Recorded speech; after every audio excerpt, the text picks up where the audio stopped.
Nasib ibu hamil dan janinnya usai kena peluru nyasar polisi. Kapolres minta maaf. Ibu hamil di Kabupaten Tanjung Jabung Barat, Jambi terkena peluru nyasar pada Minggu 17 Desember 2023 sore. Peristiwa itu dialami Ubaidillah.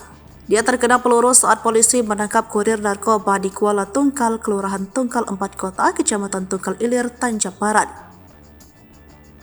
Korban sempat dibawa ke rumah sakit untuk menjalani operasi. Kapolres Tanjab Barat AKBP Padli sudah meminta maaf kepada keluarga korban. Mengutip Kompas.com, terkait peristiwa ini tidak ada sama sekali unsur kesengajaan dari anggotanya di lapangan. Pihaknya pun siap bertanggung jawab sepenuhnya atas kejadian ini.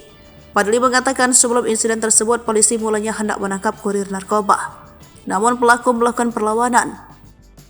Polisi terpaksa melepaskan tembakan peringatan ke udara. Naas saat tembakan kedua, seorang tersangka menangkap tangan polisi. Akibatnya, letupan senjata mengenai kusen pintu dan mantul mengenai perempuan yang dekat dengan kejadian. Lantaran terkena peluru nyasar, korban yang tengah hamil 6 bulan itu ambruk. Ia tertembak di kaki kiri. Perempuan yang bekerja sebagai pegawai rumah makan tersebut lantas dibawa ke rumah sakit. Menurut Padli, korban saat ini sedang dirawat di Rumah Sakit Bayangkara Jambi. Korban dikabarkan menjalani operasi pada Senin. Soal kandungan korban, Padli menuturkan berdasarkan pemeriksaan dokter, kondisi ibu hamil dan bayinya stabil.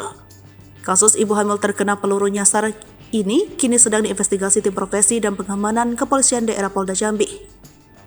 Kepala Bidang Humas Polda Jambi, Kombes Pol Mulia mengungkapkan jika anggota Polres Tanjab Barat terbukti melakukan pelanggaran prosedur operasional standar, ada sanksi yang menanti.